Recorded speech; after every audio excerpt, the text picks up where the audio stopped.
Hey guys, it's Vampire Mike from Sega CD Universe, and I wanted to show off a little bit of The Witcher 3 on the Xbox One. It also came out on the PS4. It is a really great, immersive RPG.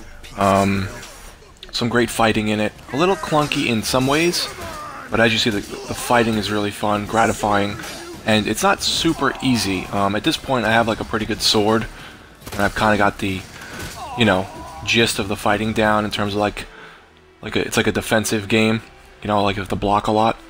So that's how come I was taking those guys out rather quickly. But usually it's more of an uphill battle in terms of the fights. It makes you feel like you actually accomplished something.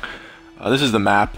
The yellow circles where you can go, and then there's other areas like locations you can go, like monster nests. You can go over the monster nests and blow them up with a bomb and kill all the monsters and get experience points and level up for doing that.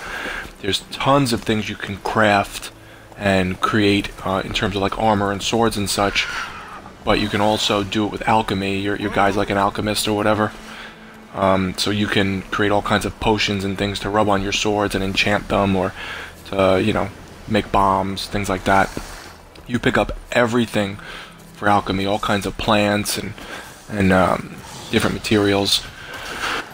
The game looks great. It's a really pretty game. I didn't play it on the PS4, but I hear it looks great on the PS4. Just stutters a little bit because I think the frames are a little higher on the PS4, so they're not as steady. So sometimes the PS4 kind of chugs a little bit in areas. I don't know if they fixed that yet.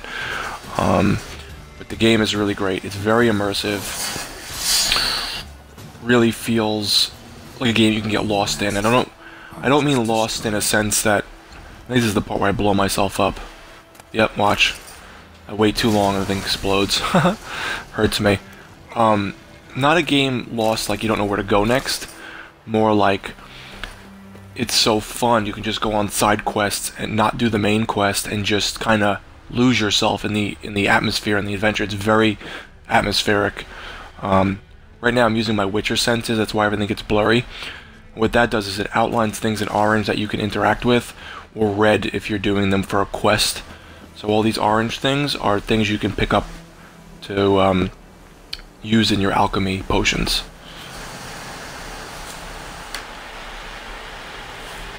You can also meditate for an hour or however many hours you want, and that brings your health back. That's what I just did there, and it automatically creates items for you. Sometimes when you have food, it'll put them in your quick slot. Over here now I'm going to the question marks are like little side quests you can go on. Sometimes they're a little more in-depth, sometimes they're fairly simple. I think this one, if I remember correctly, is a village that is overrun with some monsters. You can just take them out and then people start moving into the village. I could be wrong, but I guess we'll see right now when I get there eventually. But really great game, very, very engrossing. I'm having a lot of fun with it. It's, the other night I was like, I'm gonna do one quest, 10 quests later,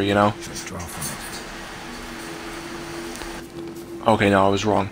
These are things you can use to upgrade your character. You get skill points to upgrade your character.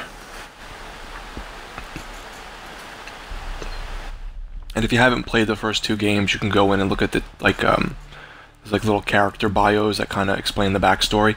But right now I'm using skill points to upgrade some of my stuff.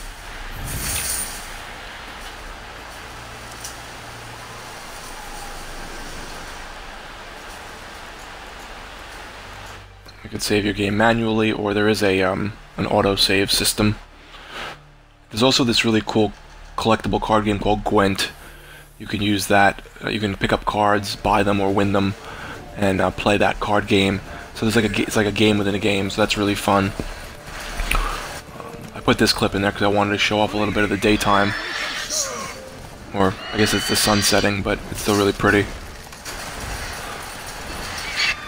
This part kind of surprised me, I guess spoiler alert, but one of the main things, and the statue with the game, if you buy the collector's edition, which I didn't, is you fighting this griffin. And, I didn't realize you fight the griffin pretty much near the end of the first chapter. The game is supposedly, if you do every quest over 800 hours, I'm sure I'm not going to do that much of the quests. I'll probably stick to the main story at one point, but it really is fun, and you end up just kind of trailing off and doing your own thing, and you forget to do the main story after a while. Just the one where I die. There's one of them I die in. I know I made a couple clips of me fighting this griffin.